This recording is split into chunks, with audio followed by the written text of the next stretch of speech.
নমস্কার বন্ধুরা, আমি সবিতাস কিচেনে আপনাদের স্বাগত। আজ আমি বানাতে চলেছি শীতের একটি মিষ্টি খাবার, মুগপুলি। এই মুগপুলি বানাতে কি কি উপকরণ লাগছে তা আমরা জেনে নিই। মুগ ডাল 150 গ্রাম, একটা নারকেল কোড়া, খেজুর গুড়, চালের গুঁড়ো, চিনি 1 কাপ। প্রথমে নারকেল কোড়াটা নিয়ে আন্দাজ মতো গুড় দিয়ে ভালো করে জাল করে নেব। নারকেলটা ভালো করে পাক হয়ে আসলেই নামিয়ে নেব।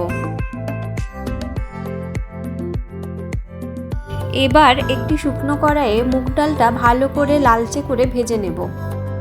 ভাজা মুগ ডালে হাফ লিটারের মতো জল ও নুন দিয়ে সেদ্ধ হতে দেব।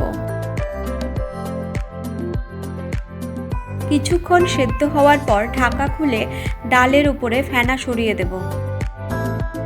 আবারও ঢাকা দিয়ে লো ফ্লেমে সেদ্ধ করে নেব। সেদ্ধ হওয়ার পর যখন ডালটা ভালোভাবে গলে যাবে, সেই সময় চালের গুঁড়ো দিয়ে ভালো করে নেড়ে পাক দিতে হবে। এখানে মোটামুটি 75 গ্রামের মতো চালের গুঁড়ো ব্যবহার করা হয়েছে। এবার কড়াই থেকে নামিয়ে ঠান্ডা হলে পাক দেওয়া ডালটা হাতের সাহায্যে মেখে নেব। এখানে আমি 2 চামচ ঘি ব্যবহার করেছি, তবে এটা সম্পূর্ণই অপশনাল। মাখাটা একটু যেমন আঠালো হয় সেদিকে নজর রাখতে হবে, না হলে ভাজার সময় ফেটে যেতে পারে। মাখা হয়ে গেলে লেচি কেটে বাটির মতো করে তাতে নারকেল পুর দিয়ে পুলির শেপ দিয়ে নেব। এভাবে সবকটি বানিয়ে নেব।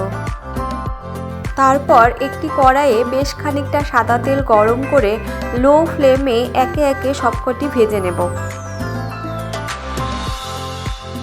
এবার অন্য একটি প্যানে 1 কাপ চিনি, হাফ কাপ জল দিয়ে শিরা করতে দেব।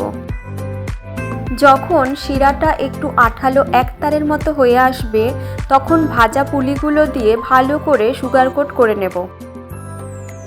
এভাবে সহজেই কম উপকরণে বানিয়ে ফেলুন শীতের একটি অন্যতম পিঠে, মুগপুলি।